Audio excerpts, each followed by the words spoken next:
Most golfers have absolutely no idea that these two golf balls right here is ruining the way you drive the golf ball. Now you saw in the thumbnail, I had two lines drawn on my ball. The one that's already on there, and then a second one with a T at the end. Now this is key.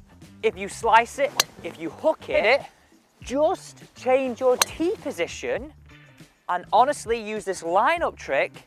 You'll hit more fairways, and actually you'll learn to play with what you've got. Because most of us don't get time to practice, we have the inherent bad shot all the time. Let's get into exactly how you can use your tee position and this line-up tool to improve your game. So we have just moved to the left-hand side of the tee. We're gonna start with exactly where I want you to start teeing the golf ball up if you hook the ball. This is so key. If you were to hook the golf ball and tee the ball up on the right-hand side of the tee box, this is just trouble all day long. The reason is, right, if you look at this now, me coming over to this side, and I'm encouraging you to do this too, means we've got so much more scope, no matter even if this hole is narrow with trees, to aim up the right and use our shot shape to just hit the fairway. Play with what you've got. It is so misunderstood. So this right here, you can see on the screen, is exactly how I want you to line up your golf ball if you hook it, okay?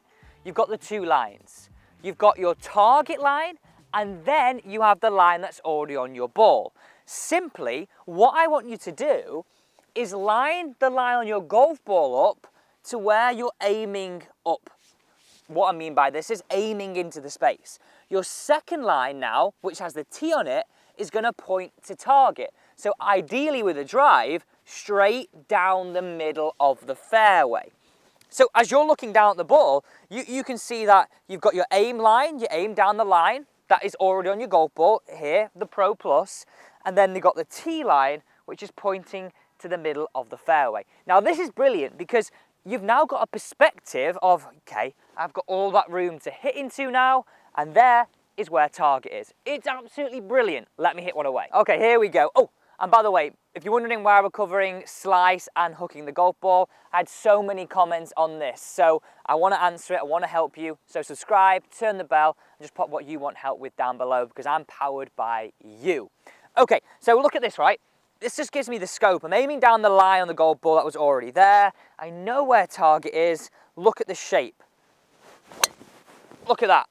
Hooking back into the fairway. It's still moved violently, but now I've managed to hit the fairway. Whereas if I did that same system from here, that is ending up in the trees right away. I'm aiming away from the trouble, and that's what's key. Let's now move on to the slice. This is brilliant for you slicers. So now, look at the screen. This is exactly how I want you to line your golf ball up. Again, you use the line on your golf ball, and now your drawn line is to the right-hand side as you're teeing it up. The hook was to the left-hand side, so if you hook it inherently, your line that you draw will be to the left-hand side, whereas if you slice it inherently, your line is now to the right. So what you're going to do is, now I'm going to aim the line on my golf ball, the one that was already there, the logo line, to the left-hand side. And now position my target line to point down the middle of the fairway. Aim, target. I'm now giving myself an awareness, as I said before, of where I need to aim and where target is. This is how you go on the golf course and just play with what you've got. So just look at all the space I have now. Look at this, right? If I was teeing that, look, come over here with me. If I was teeing that here, look where I've got to aim to try and hit the fairway. I'm aiming so far into the cabbage. It is untrue. And this is why you don't realise it is hurting your driver game. The thumbnail you saw, the picture, just makes so much sense. So now, if I tee it up like this, if I aim now down that line, I'm aiming far less into that trouble. I've also got an awareness of where target is. I've got more comfort. I'm stood here not second guessing one aim where target is. I'm standing roughly every single time the same amount of yards left of fairway. Woof, boom, woof, boom. It just works. Yes, over time on the range, improve your swing, but play with what you've got. So look, I'm aiming my feet down the logo line just like that. I can look at my golf ball, take some confidence, look at that from player cam, so I know where target is, and then here you go. We just hit it, it curls back into the middle of the fairway, mind the greenkeeper, boom. That way, we know how we can play with what we've got, lower our scores, and that is simply the best way that you don't even realise it's hurting you, but the best way to improve your scores. Thanks for watching.